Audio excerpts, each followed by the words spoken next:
बार फिर से आप लोगों के सामने आने के लिए मैं धन्यवाद करती हूँ परमेश्वर का। और परमेश्वर के पवित्र शास्त्र में से एक बार फिर से हम सीखेंगे, जिस तरह से यहाँ पर इस तरह लिखा है, भजन संहिता 78 उसमें लिखा है, हे मेरे लोगों मेरी शिक्षा सुनो, मेरे वचनों की ओर कान लगाओ। परमेश्वर चाहता है कि हम उसके वचन से सीखें। और मैं धन्यवाद करती हूँ अपने सब सब्सक्राइबर का, और जो लोग देखते हैं, और मैं चाहती हूँ वो अपने मित्रों तक भी इस प्रोग्राम को, इस वीडियो को देखने वाले बने। जिस तरह से लिखा है कि बाइबल को पवित्र शास्त्र क्यों कहते हैं, जैसे आप लोग जानते हैं कि दूसरा तीमुथियुस 3:16 में इस तरह से लिखा है,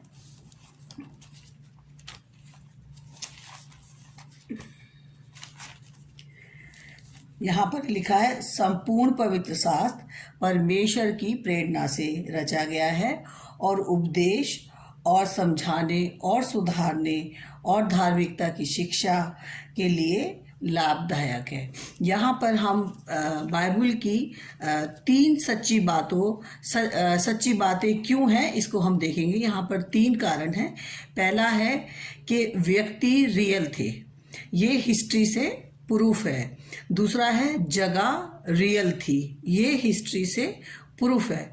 और बातें भी जो थी वो भी हिस्ट्री से प्रूफ है। अगर आपको देखना है तो विकिपीडिया से आप चेक कर सकते हैं कि परमेश्वर के वचन के अंदर जितने भी व्यक्ति थे, जितनी भी घटनाएं थी और जितनी भी बातें थी वो रियल थी। उसमें से हम आज 7 बातों की तरफ ध्यान देंगे। अगर ये 7 बातें हमें पता ना होती तो हम कभी भी जान नहीं पाते कि पवित्र शास्त्र क्यों पवित्र और सच्चा है। इसके लिए हम पहले देखेंगे कि परमेश्वर कौन है। परमेश्वर कौन है उसको हम देखेंगे। उत्पत्ति पहला, उसके पहले शब्द वाक्य में इस तरह से लिखा है, आदि में परमेश्वर ने आकाश और पृथ्वी की सृष्टि की। पृथ्वी बेडौल और सुनसान पड़ी थी और गहरे जल के ऊपर अंधेरा था। तब परमेश्वर का आत्मा जल के ऊपर मंडलाता था। तो इससे हमें पता चलता है कि परमेश्वर ने सृष्टि को बनाया। और जब हम इस वचन को पढ़ते हैं तब हम जान पाते हैं कि हमारा परमेश्वर कौन है। फिर उसमें लिखा है और इसी बात को अगर हम देखना चाहेंगे तो प्रकाशित वाक्य के अंदर उसके पहले बाब और उसमें 8 आयत में इस तरह से लिखा है,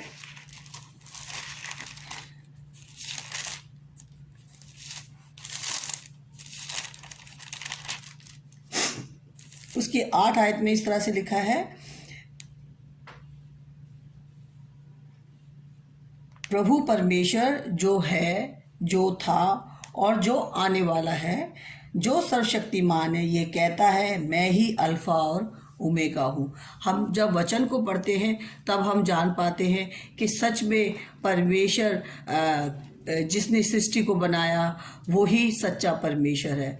और जिस तरह से हमने देखा दूसरे में कि सृष्टि को किसने बनाया, जिससे हमें पता चलता है उत्पत्ति 1 उसके 3 में इस तरह से लिखा हुआ है। दूसरा पॉइंट है, जब परमेश्वर ने कहा उजियाला हो तो उजियाला हो गया। परमेश्वर के कहे हुए शब्द से ये सृष्टि बनी है। तो हम जब वचन को पढ़ते हैं तो हम जान पाते हैं कि सच में हमारा परमेश्वर कितना सच्चा परमेश्वर है, जिसने कहा और उसके कहने से ये हो गया। तीसरा है कि पाप कैसे आया जगत में। अगर हम वचन को ना पढ़ते तो हम ना जान पाते कि पाप पृथ्वी में कैसे आया, जिसके लिए हम देखेंगे उत्पत्ति 3 उसमें लिखा है कि पाप जगत में किस तरह आया। वहां पर लिखा है 3 उसके पहली आयत में, यहोवा परमेश्वर ने जितने बनेलू पशु बनाए उनमें से सर्प जो था वो धूत था। उसने स्त्री से कहा, क्या सच है परमेश्वर ने कहा है तुम इस वाटिका के वृक्ष के फल को ना खाना। परमेश्वर की कही भी बात को उसने आज्ञा तुड़वा दी।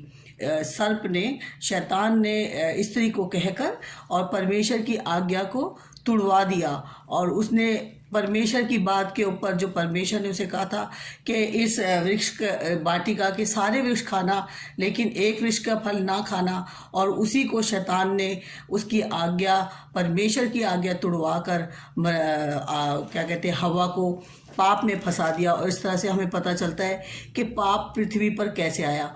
और हम हमारा चौथा पॉइंट है, शैतान कौन है। अब हम यहाँ देखेंगे कि शैतान कौन है। शैतान वो धूर्त जिसने हवा को बहकाया। और उसके यहाँ पे उत्पत्ति 3 उसके 4 में लिखा है, तब सर्प ने स्त्री से कहा, तुम निश्चय ना मरोगे।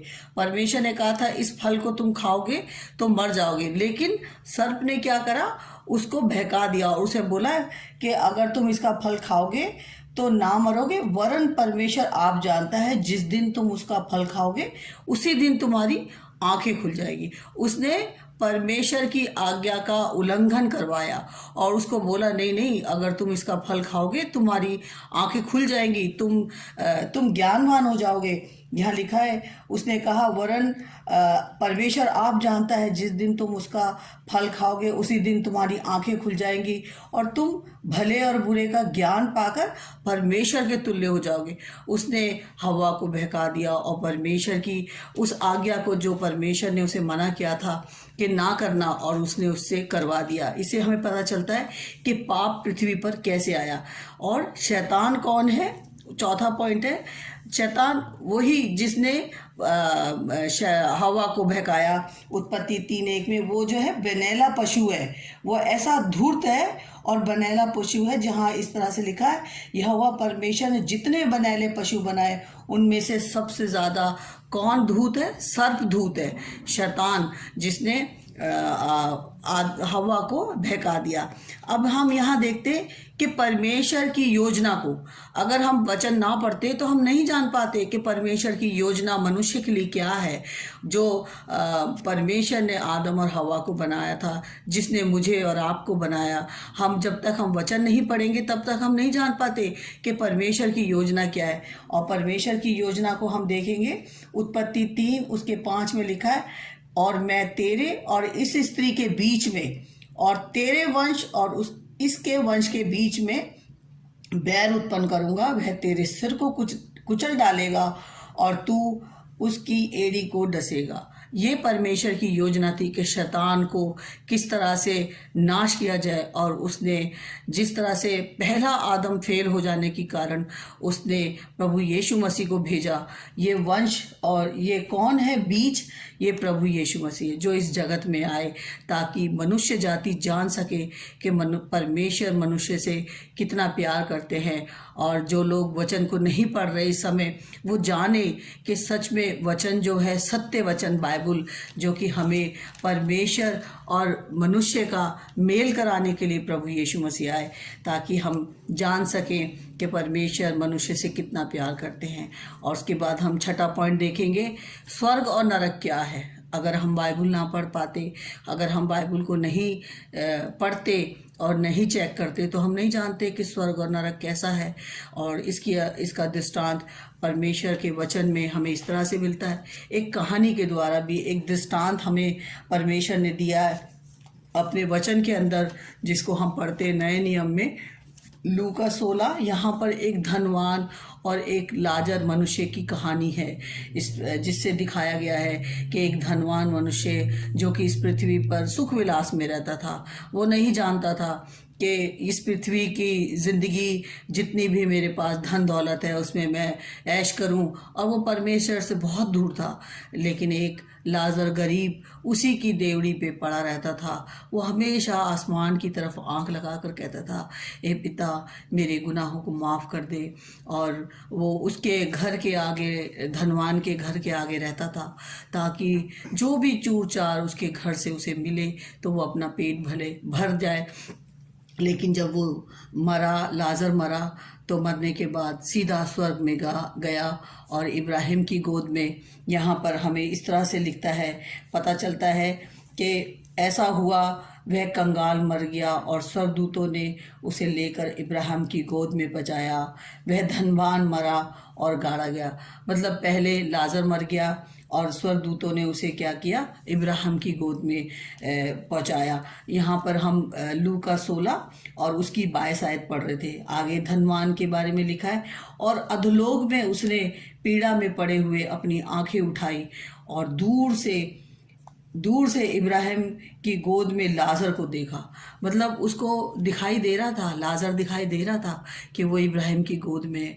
और उसने वहाँ से कहा कि तब उसने पुकार कर कहा, हे पिता इब्राहिम, मुझ पर दया करके लाजर को भेज दे। जब हम वचन पढ़ते हैं तो हमें पता चलता है कि मरने के बाद जब हम कहाँ जाएंगे, आज हमारे पास मौका है कि हम सत्य को जान लें।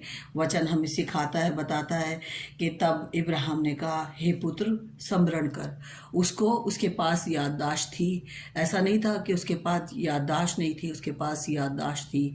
और इब्राहिम ने कहा, बेटा याद कर कि जो तूने धनवान अपने पैसों के कारण घमंड में और इस पृथ्वी पर जीवन बिताया, और तू भूल गया कि परमेश्वर तुझसे कितना प्यार करता है। परमेश्वर मनुष्य से क्या चाहता है, सिर्फ पश्चाताप, सिर्फ तौबा, कि मनुष्य तौबा करे। क्योंकि पाप के कारण हमारा अलगाव हो गया, पाप के कारण हम परमेश्वर से दूर हो गए। इसलिए परमेश्वर ने प्रभु यीशु मसीह को भेजा ताकि जो कोई विश्वास करे वो नाश ना हो बल्कि हमेशा की ज़िंदगी पाए। अगर आप बाइबल आपके पास है तो आप लूका 16 उसके अंदर आप 19 से लेकर आप 31 तक इस दृष्टांत के बारे में पढ़िएगा ज़रूर। और मैं आगे 7 पॉइंट पे जाती हूँ जहाँ लिखा है अनंत काल की बातों को। अगर हम वचन को ना पढ़ें तो हमें अनंत काल की बातें ना पता चले। जिस तरह से परमेश्वर ने यूहन्ना 3:16 में लिखा है कि परमेश्वर ने जगत से ऐसा प्रेम किया ताकि जो कोई विश्वास करे वो नाश ना हो बल्कि हमेशा की ज़िंदगी पाए। परमेश्वर नहीं चाहता कि मनुष्य नाश हो जाए। परमेश्वर नहीं चाहता कि मनुष्य का उसके साथ अलगाव जो हो गया है वो फिर से एक हो जाए। और जिसके लिए उसने हमें प्रभु यीशु मसीह दिए और कहा कि तुम विश्वास करो, प्रभु यीशु मसीह पर विश्वास करो। और प्रभु यीशु मसीह ने खुद कहा, यहाँ हम यूहन्ना 14 और उसकी 6 आयत में लिखा है कि यीशु ने उनसे कहा, मार्ग और सत्य जीवन मैं ही हूँ, बिना मेरे द्वारा कोई पिता के पास नहीं पहुँच सकता। प्रभु यीशु मसीह बता रहे हैं कि सत्य जीवन और मार्ग हूँ, मेरे बिना तुम पिता के पास नहीं जा सकते। और तीसरी आयत में यहाँ इस तरह से लिखा है, और यदि मैं जाकर तुम्हारे लिए जगह तैयार करूँ तो फिर आकर तुम्हें अपने यहाँ ले जाऊँ कि जहाँ मैं रहूँ वहाँ तुम भी रहो। कितना अच्छा मौका आज हमें मिला है। प्रभु यीशु मसीह ने कहा है कि तुम्हारा मन व्याकुल ना हो, तुम घबरा मत जाना। आज जबकि संसार में, दुनिया में लोग डर रहे हैं, बीमारियों से और मुसीबतों से डर रहे हैं, लड़ाइयों से डर रहे हैं, लेकिन परमेश्वर चाहता है कि हर एक को मौका मिले। इस पुस्तक में जब हम बाइबल को पढ़ते हैं तो इंसानों को, जो कि जानवरों की हरकत करने लगे, आज आप देख रहे हैं कि जो लोग परमेश्वर के भय में नहीं चलते वो एक जानवरों की तरह हरकत करते हैं, हत्या करते हैं और बहुत बुरे बुरे काम करते हैं। और फिर अगर जब वो तौबा करते हैं, मन फिराते हैं और प्रभु के पास आते हैं तो एक अच्छा इंसान बन जाते हैं। ये बाइबल एक बुरे व्यक्ति को भी अच्छा इंसान बनाता है। मैं भी पहले ऐसे ही थी जिसके अंदर अपना घमंड, अपना मतलब प्राउड था। लेकिन जब जैसे हम वचन को पढ़ते हैं तो परमेश्वर हमें काटता है, छांटता है। इस वचन को पढ़ने के द्वारा जब मैंने इस वचन को पढ़ना शुरू करा तो मेरे जीवन के अंदर भी एक दया, प्रेम और नम्रता आया। यही आत्मा के फल है और परमेश्वर चाहता है हर एक को मौका मिले। और आप जितने भी बहन भाई इस वीडियो को देखें और कोशिश करें ज़्यादा से ज़्यादा बाइबल पढ़ने की और बाइबल को शेयर करने की और अपने परिवार में अपने परिवार को, मित्रों को इस वीडियो को बताने की और दिखाने की कोशिश करें। जय मसीह।